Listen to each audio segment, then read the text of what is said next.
안녕하세요. 선한로로쌤입니다. 자, 오늘은 지지선과 저항선 이 두 가지를 이용해 매수, 매도 타이밍을 포착하는 방법, 이 부분을 기존의 예시 자료까지 포함해서 다시 한번 정리하고 AS를 해드리도록 하겠습니다. 자, 먼저 지지선이 무엇냐? 이제 다 알고 계시죠? 1강 보시면 됩니다. 주가락이 매수 세력에 의해 어느 선에서 계속되지 않는 일이다. 사전적 의미죠. 그래서 지지선은 주가 하락을 방어하는 선이다. 자, 그림으로 차트로 보면은 이렇게 특정 구간만 되면은 이탈하지 않고 유지되는 지지를 받는 선, 이 구간에 선을 하나 싹 그어 보시면은 이 구간이 절호의 매수 타이밍이 된다라는 겁니다. 그래서 지지선은 매수의 기초가 된다. 지지선에서 매수하면 그래도 좀 안전한 편이다라는 것 참고하시고요. 최근에 이제 장이 이제 뭐 돌발 이슈로 해서 밀리면서 지지선을 이탈하는 경우가 많은데 일단 요 지지선에 대한 부분을 여러분들이 알고 계시고 돌발 이슈로 이탈한 구간은 다시 회복이 된다라는 것 정도는 말씀드릴게요. 여기까지 간단하게 말씀드리고 잠시 후 뭐 예제 자료 보면서 그 부분은 자세히 설명드리도록 하겠습니다. 자, 그래서 우리 차트 동향을 보면은 이렇게 지지선 구간이 있을 때 하단에서 매수한다. 이 부분은 1강에서 알려드렸으니까 어렵지 않죠? 지지선 오면은 매수한다. 중요한 건 뭐냐? 여러분들이 지지선까지 내려올 때까지 이런 구간에서 매수 안 하고 기다리는 것이 중요하다라는 것. 그래서 지지선, 뭐 중간 지지선 이런 지지받는 구간에서 매수하면은 그래도 안전하다. 이게 매수 타임이다라는 것 다시 한번 말씀드리고요. 자, 저항선도 간단하게 정리를 하고 가도록 하겠습니다. 자, 저항선이란 무엇이냐? 주가 상승이 매도 세력에 의해 어느 선에서 계속되지 않는 일, 상승이 정체되는 구간, 지지선의 반대 구간이죠. 그래서 상승을 제한하는 선이 저항선이다. 자, 차트 동향으로 보면 이렇게 됩니다. 보면은 주가가 올라가다가 특정 구간만 되면은 넘어가지 못하고 저항을 받습니다. 넘어가지 못하고 저항을 받는다. 이 구간에 선을 하나 그으면 저항선이 되는 것이죠. 자, 그러면은 저항선에서는 무엇을 해야 되느냐? 당연히 더 못 올라간다라고 하면 이 구간에서 매도를 해야겠죠. 그래서 매도의 기초가 된다. 저항선은 매도를 하는 구간이다라는 거. 그래서 다시 보시면은 이 저항선 구간 부근만 가면은 꼬리를 달거나 아니면 돌파 시도를 한 다음에 다시 밀리는 경우가 많아요. 그래서 돌파 시도하고 밀리고 돌파 시도하고 밀리고 저항받고 밀리고 저항 구간에서 저항을 돌파 못하면 급락이 한번 나오기 때문에 매도하고 다시 재매수하는 것 좋은 방법이 되겠죠. 그래서 이렇게 첫 번째 구간에서 저항, 이 구간이 저항인지 몰랐다라고 해도 두 번째에서는 이제 매도를 할 수 있는 구간이 나온다. 세 번째도 매도할 수 있는 구간이 나온다라는 것. 이 부분을 참고하시면 될 것 같아요. 그래서 이 두 가지 지지와 저항을 함께 여러분들이 체크를 하신다라고 하면은 이러한 모양이 나옵니다. 지지선과 저항선. 첫 번째는 아래서 이 지지선을 아니 저항 이 구간을 넘어왔기 때문에 이 돌파 매매라고 하는데 이건 다음 강의에 보실 거예요.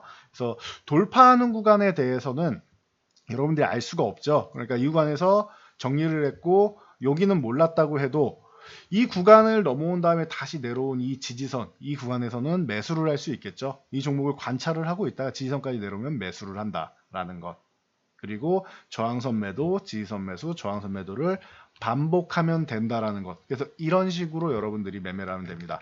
돌파 후에 저항선에서 매도. 하지만 이 구간은 몰랐을 수 있다. 그렇기 때문에 한번 밀려 내려온 다음에 지지받는 것 확인하고 여기는 매수할 수 있는 자리구나. 그리고 이 구간은 지난번에도 저항받았었지 하고 매도를 할 수 있는 구간이다. 지지선에서 다시 재매수. 매도했으니까 재매수. 그리고 매도. 적어도 한 절반 정도 혹은 3분의 1 정도라도 줄여 놓으면은 수익률이 극대화될 수 있겠죠. 그냥 들고 있는 것보다는. 그래서 여러분들이 이렇게 지지와 저항을 이용해서 매매를 할 수 있다라는 거 참고하시면 될 것 같습니다.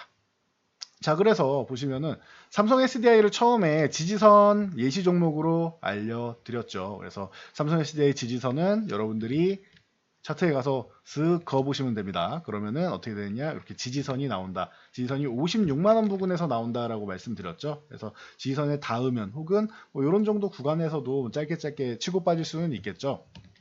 자, 그래서 삼성 SDI가 56만 원 내려오면은 관심 가져보세요라고 말씀드렸었는데, 자, 이렇게 매수 구간이 나온다. 56만 원 구간 내려오면 관심 가져보세요 말씀드렸는데 어떻게 됐죠? 56만 원을 닫긴 했는데 그냥 쏟아져 내렸죠. 그럼 여기는 매수 구간인가요?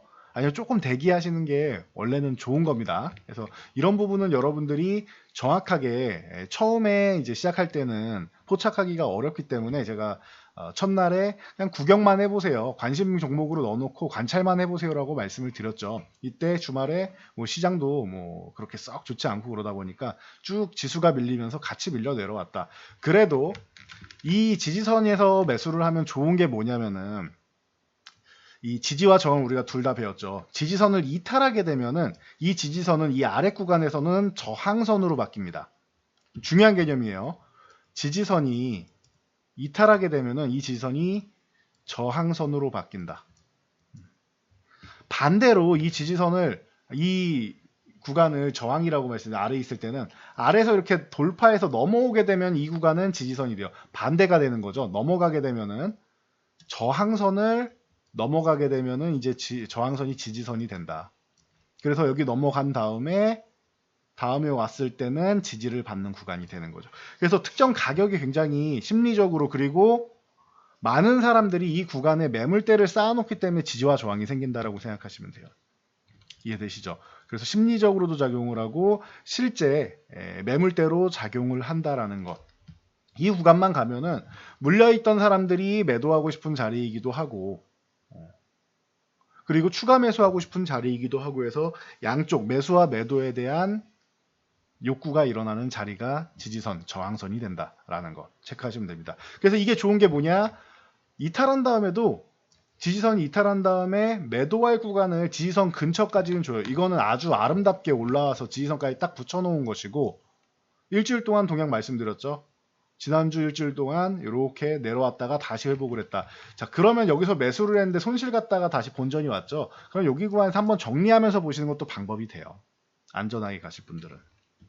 그래서 이런 방법이 된다. 이게 지지선에서 매수라면 좋은 게, 이탈에도 한 차례 반등 나왔을 때 이 구간까지 혹은 이 구간 근처까지 매도할 구간을 준다라는 것. 대형주일수록 이런 게 좀 더 강합니다. 중소형주일수록 다시 이렇게 반등이 좀 덜 나오는 편이고, 대형주일수록 매도 구간을 잘 주는 편입니다. 요건 참고하시고요. 자, 그래서 이번 주까지 자세히 봤더니 만약 여기서 매수한 다음에 여기 정리한 다음에 구경하더라도 아직 밑에 있죠? 그럼 이거 뭐예요?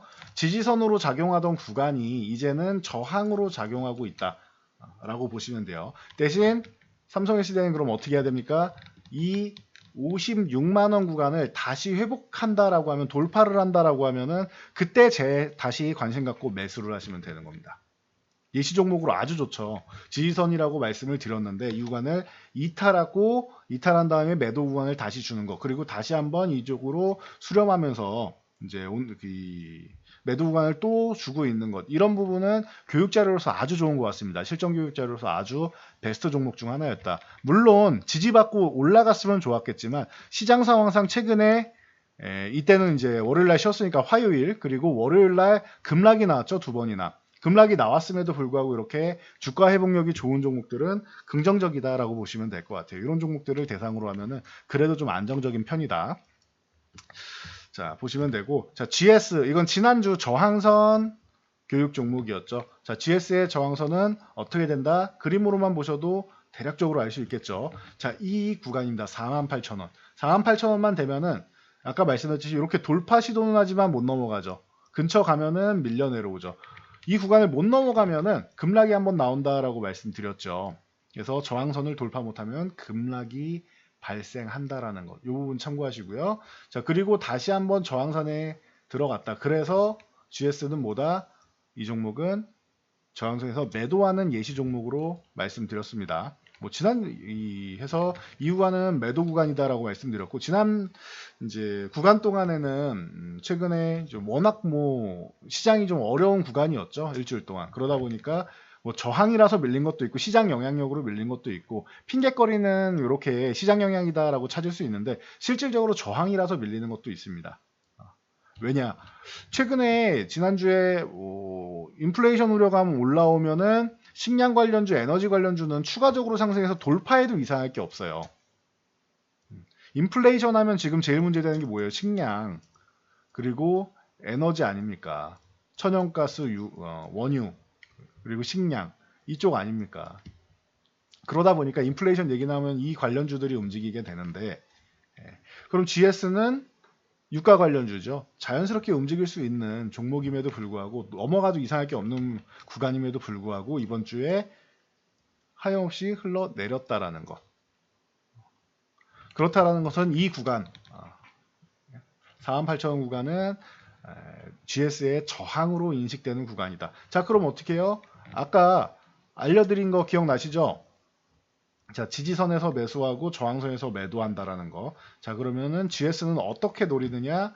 추후에 이게 월요일 날 다음 주부터는 반등이 좀 나올 수는 있겠지만 만약에 요 44,000원 근처 부근까지 이렇게 내려온다라고 하면은 금요일도 오긴 했었죠. 근처에 내려온다라고 하면은 이런 구간에서는 다시 한번 관심 가져볼 수 있지 않나 싶습니다. 요 구간에서는 44,000원에서 43,000원 사이 요 구간을 여러분들이 잘 체크하시면 될 것 같아요. 그래서 44,000원에서 요 구간까지 내려오면 분할 매수 시작해서 43,000원까지 이렇게 분할로 한 3번 정도 나눠서 사시면 되겠죠.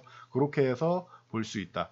이 종목이 추천 종목은 아닙니다. 교육 종목이니까 여러분들이 살펴보면서 움직임을 파악하면서 살펴보시면 좋을 것 같아서 예시 종목으로 올려드린 거니까 꼭 매매를 하지 않더라도 여러분들 교육 차원에서 한번 잘 보시기 바랍니다. 그래서 오늘 강의 매수와 매도에 대한 지지선 저항선 강의는 여기까지 진행을 하도록 하겠습니다. 이 지지와 저항 여러분들이 잘 공부하셔서 앞으로 매수 매도 타이밍 잘 선택하시기 바랍니다. 내가 사면 떨어지고 내가 팔면 올라간다라는 말은 지지선에서 여러분들이 팔았으니까 올라가는 거, 저항선에서 매수했으니까 내려가는 거다라는 것 다시 한번 말씀드리고 마무리하도록 하겠습니다. 자, 영상이 도움되셨다면 여러분들 주변 분들께도 저희 채널 추천 한번 부탁드리고요. 영상 잘 참고해서 모두 안전 투자하시기 바랍니다.